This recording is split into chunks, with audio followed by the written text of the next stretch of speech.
नमस्कार दोस्तों, आप सभी का मेरे इस चैनल टीच वर्ल्ड पर स्वागत है। और ये जो क्लास है दोस्तों, पॉलिटी का 8वां क्लास है।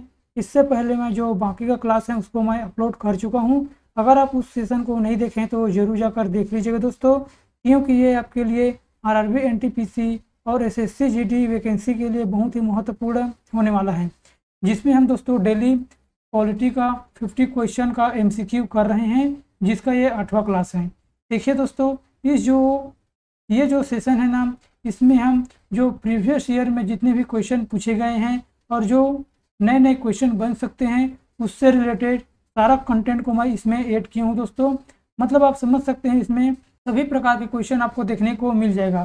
तो हमारे सभी आने वाले वीडियो को पूरी तरह से देखिएगा, ताकि आपके लिए बहुत ही हेल्पफुल हो सके और आप अपना सिलेक्शन आसानी से ले सके दोस्तों। अगर आप अभी से तैयारी में लग जाते हैं, परीक्षा के दिनों में आपको किसी भी प्रकार का जो टेंशन रहता है वो नहीं रहेगा दोस्तों, क्योंकि आप शुरू से पढ़ रहे हैं। तो आपको केवल रिवीजन की ज़रूरत पड़ेगा परीक्षा के टाइम। और इसका जो पीडीएफ है हम आपको टेलीग्राम में दे देंगे, वहाँ पर जा कर के इसका पीडीएफ जो है डाउनलोड कर सकती हैं। तो चलते हैं दोस्तों हम अपने पहले प्रश्न की ओर। देखिए दोस्तों, आज का जो हमारा पहला क्वेश्चन है, भारतीय संसद के दोनों सदनों की संयुक्त बैठक किस संबंध में होती हैं। जो भारतीय संसद हैं, जो दोनों सदन है दोस्तों भारतीय संसद की, उसका संयुक्त बैठक किसके संबंध में होती है। संविधान संशोधन विधेयक, वित्त विधेयक, साधारण विधेयक या भारत के राष्ट्रपति का निर्वाचन के संबंध में होता है। तो बताइए दोस्तों इसका राइट आंसर। तो इसका राइट आंसर है ऑप्शन नंबर सी, साधारण विधेयक में संयुक्त बैठक बुलाया जाता है। ये हमारा राइट आंसर है ऑप्शन नंबर सी। अगला क्वेश्चन देखते हैं, साधारण विधेयक से संबंधित गतिरोध को दूर करने के लिए संसद के दोनों सदनों के संयुक्त बैठक कौन बुलाता है। कौन बुलाते हैं दोस्तों संयुक्त बैठक के लिए? राष्ट्रपति, मंत्रिपरिषद, लोकसभा अध्यक्ष या राज्य सभापति। तो इसका राइट आंसर है ऑप्शन नंबर ए, राष्ट्रपति संयुक्त अधिवेशन बैठक बुलाता है। अगला क्वेश्चन देखते हैं, लोकसभा व राज्यसभा की संयुक्त बैठक कब होती है। राज्यसभा और लोकसभा की संयुक्त बैठक कब होती है? राष्ट्रपति जब बुलाते हैं तब, या फिर लोकसभा एवं राज्यसभा के मतभेद होने पर बुलाया जाता है, या संसद का सत्र शुरू होने पर, या इनमें से कोई नहीं। तो बताइए दोस्तों कब बुलाया जाता है राज्यसभा व लोकसभा की बैठक। तो इसका राइट आंसर दोस्तों ऑप्शन नंबर बी, लोकसभा एवं राज्यसभा के मतभेद होने पर जो राज्यसभा की संयुक्त बैठक है उसे बुलाया जाता है। अगला देखते हैं, संसद के दोनों सदनों के साथ साथ बैठने पर निम्न होता है। संसद के दोनों सदनों के साथ साथ बैठने पर क्या होता है? भारत के उपराष्ट्रपति का चुनाव, संविधान संशोधन बिल को स्वीकार करना, या फिर एक बिल जीत पर दोनों सदन सहमत न हो उस पर विचार करना और पास होना, या भारत के राष्ट्रपति को चुनाव। तो इसका राइट आंसर दोस्तों ऑप्शन नंबर सी, एक बिल जिस पर दोनों सदन सहमत न हो उस पर विचार करना और पास होना। ये हमारा राइट आंसर है ऑप्शन नंबर सी।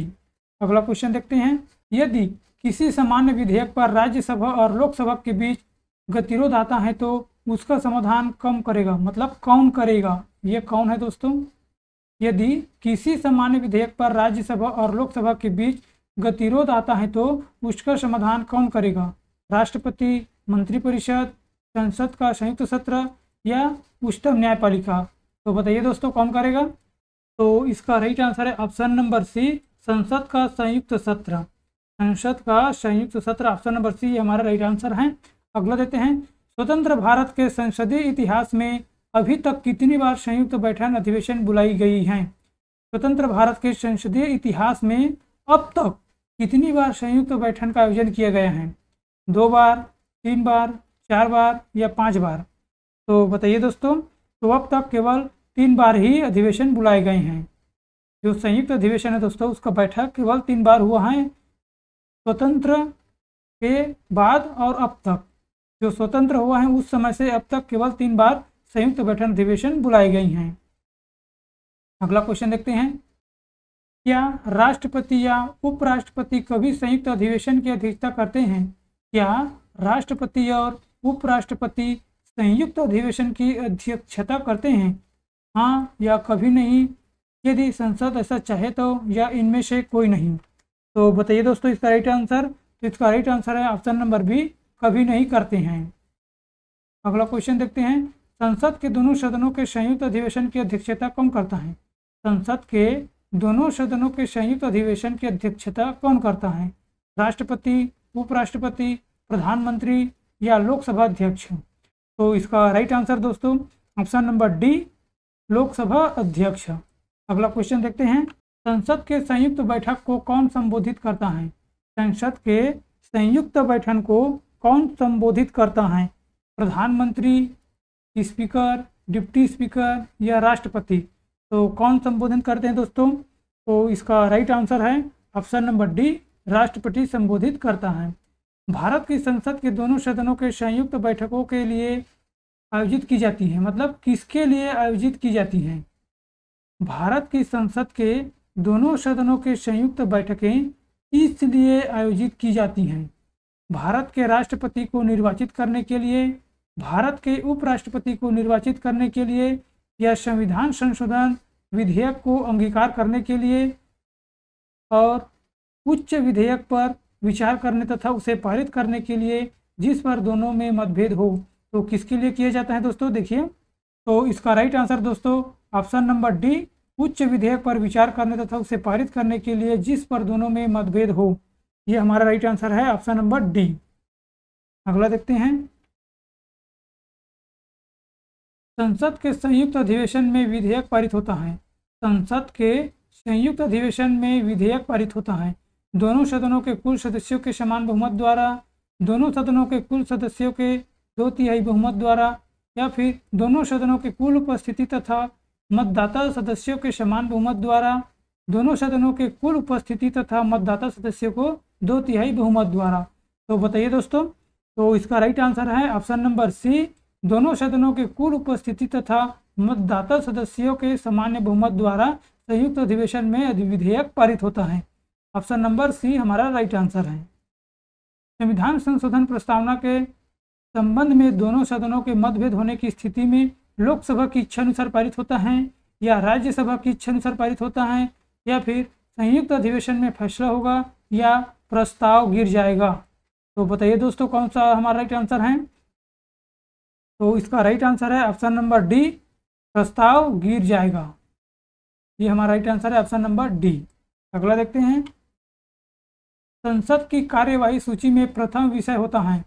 संसद की कार्यवाही सूची में प्रथम विषय होता है शून्यकाल, प्रश्नकाल, ध्यानाकर्षण प्रस्ताव या स्थगन प्रस्ताव?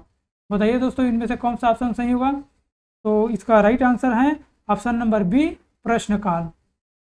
देखिए दोस्तों, लास्ट में हमें बताइएगा कि आपका कितना सही हुआ है। और अगला क्वेश्चन देखते हैं, कौन सी प्रथा संसदीय प्रणाली को भारत की देन है? कौन सी प्रथा संसदीय प्रणाली को भारत की देन है? शून्यकाल, कटौती प्रस्ताव, स्थगन प्रस्ताव, मंत्रालयों की मांग का गिलोटिन किया जाना?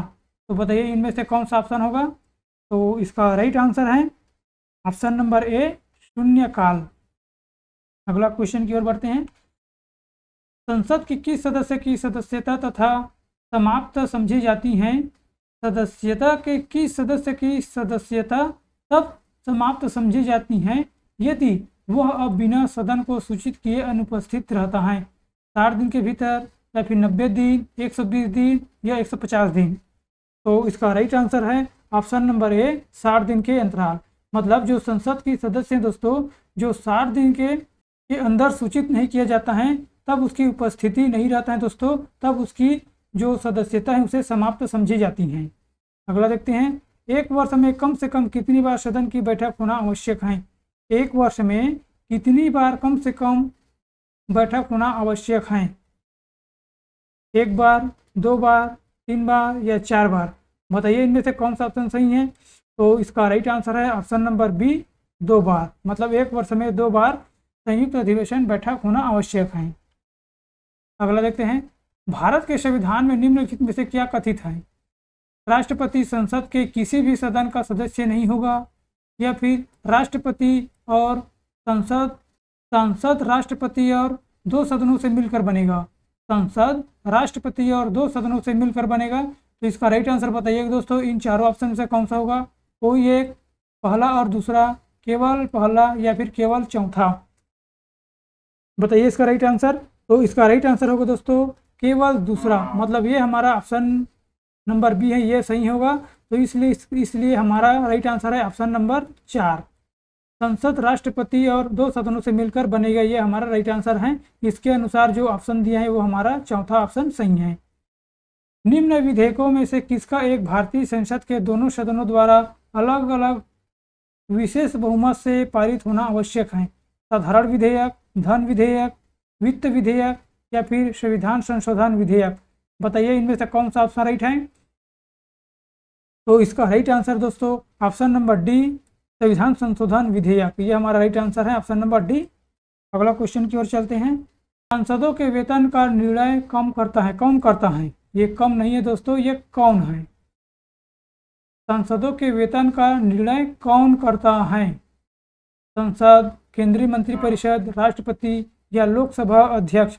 तो इसका निर्णय दोस्तों संसद करते हैं। संसद के कुल सदस्यों का कितना भाग वैधानिक चैम्बर की मीटिंग बुलवाने के लिए आवश्यक गणपूर्ति है? 1/10, 1/6, 1/4 या 1/3? तो इसका राइट आंसर है ऑप्शन नंबर ए, 1/10 गणपूर्ति आवश्यक होना जरूरी है। अगला देखते हैं। संसदीय प्रणाली वाली सरकार को अन्य किस नाम से जाना जाता है? संसदीय प्रणाली वाली सरकार को अन्य किस नाम से जाना जाता है? अनुक्रियाशील सरकार, उत्तरदायी सरकार, संघीय सरकार, राष्ट्रपति सरकार? तो इसका राइट आंसर है ऑप्शन नंबर सी, संघीय सरकार के नाम से जाना जाता है। अगला देखते हैं। भारतीय राजनीतिक व्यवस्था में कार्यपालिका के अधीन रहकर ये कार्य करती हैं। कार्य, ये ऊर्जा नहीं दोस्तों, कार्य हैं।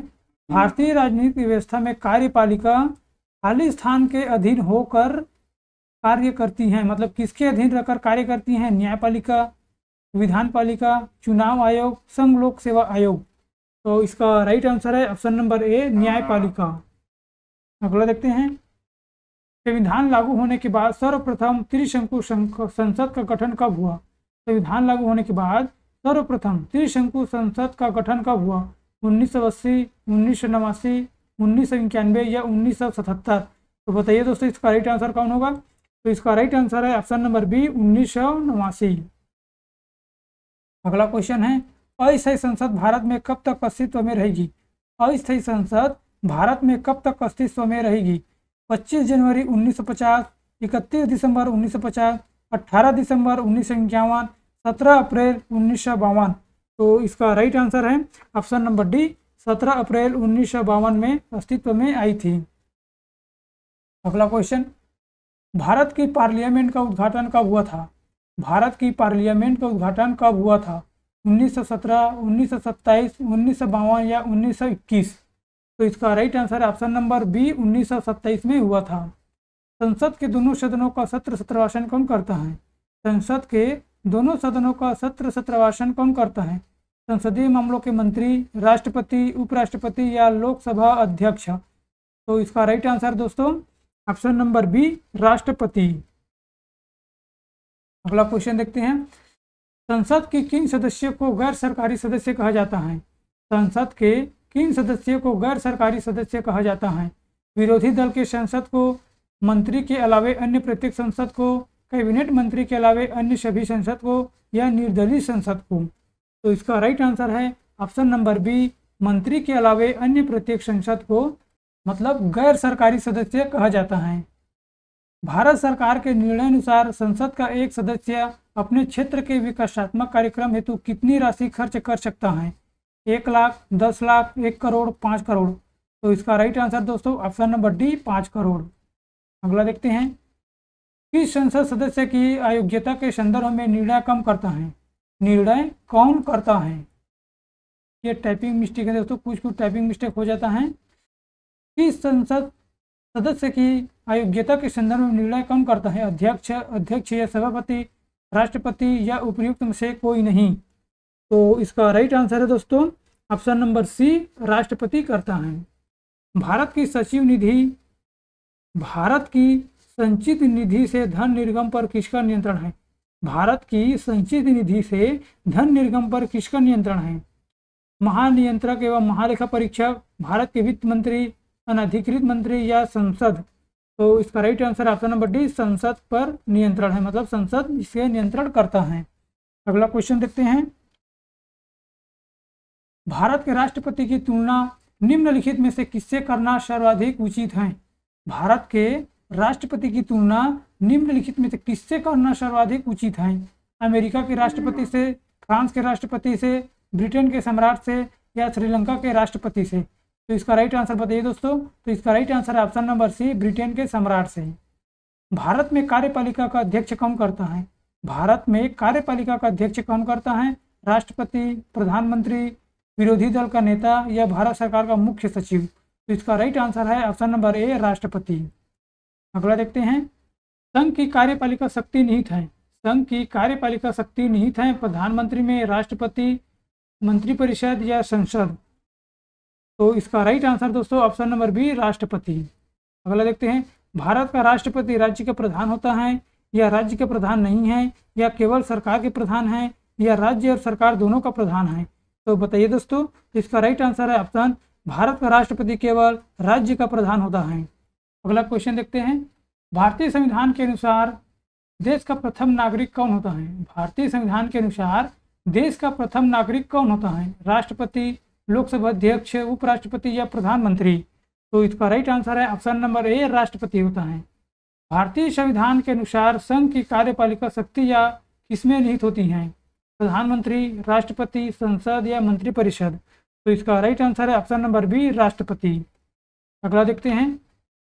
भारतीय संविधान के अनुसार देश के तीनों सेनाओं का अध्यक्ष कौन होता है? जो देश के तीनों सेवाएं दोस्तों, जो सेना है उसका अध्यक्ष कौन होता है? वायुसेना, थल सेना, जल सेना, इन तीनों का अध्यक्ष कौन होता है? राष्ट्रपति, उपराष्ट्रपति, थल सेना अध्यक्ष या फील्ड मार्शल? इसका राइट आंसर है ऑप्शन नंबर बी, राष्ट्रपति होता है। सॉरी दोस्तों, ऑप्शन नंबर ए, राष्ट्रपति होता है। अगला देखते हैं। भारत का राष्ट्रपति होता है भारत का वास्तविक शासन, राज्य का संवैधानिक अध्यक्ष, राज्य और सरकार का अध्यक्ष या बहुमत दल का नेता? तो बताइए दोस्तों, भारत का राष्ट्रपति क्या होता है? तो ये दोस्तों ऑप्शन नंबर बी, राज्य का संवैधानिक अध्यक्ष होता है। अगला देखते हैं। भारतीय सशस्त्र सेनाओं का सर्वोच्च कमांडर कौन होता है? भारतीय सशस्त्र सेनाओं का सर्वोच्च कमांडर कौन होता है? राष्ट्रपति, प्रधानमंत्री, रक्षा मंत्री या सबसे लंबे समय तक सेवारत सेना अध्यक्ष? तो इसका राइट आंसर है ऑप्शन नंबर ए, राष्ट्रपति। भारत के राष्ट्रपति के लिए आवश्यक योग्यता नहीं है। भारत के राष्ट्रपति के लिए आवश्यक योग्यता नहीं है। वह भारत का नागरिक हो, वह 35 वर्ष से अधिक आयु का हो, उसमें लोकसभा के सदस्य के लिए निर्धारित सभी योग्यताएं हो, वह संसद किसी सदन का सदस्य हो। तो इसका राइट आंसर दोस्तों ऑप्शन नंबर डी, वह संसद को किसी, मतलब वह संसद का किसी सदन का सदस्य हो, ये जरूरी नहीं है दोस्तों। अगला देखते हैं। देखिए दोस्तों, आज का क्वेश्चन हमारा यहीं पर समाप्त होता है। टोटल हम 50 क्वेश्चन का हल कर लिए हैं और इससे अगले क्लास में दोस्तों और जो बाकी का MCQ हैं उसको हम हल करेंगे।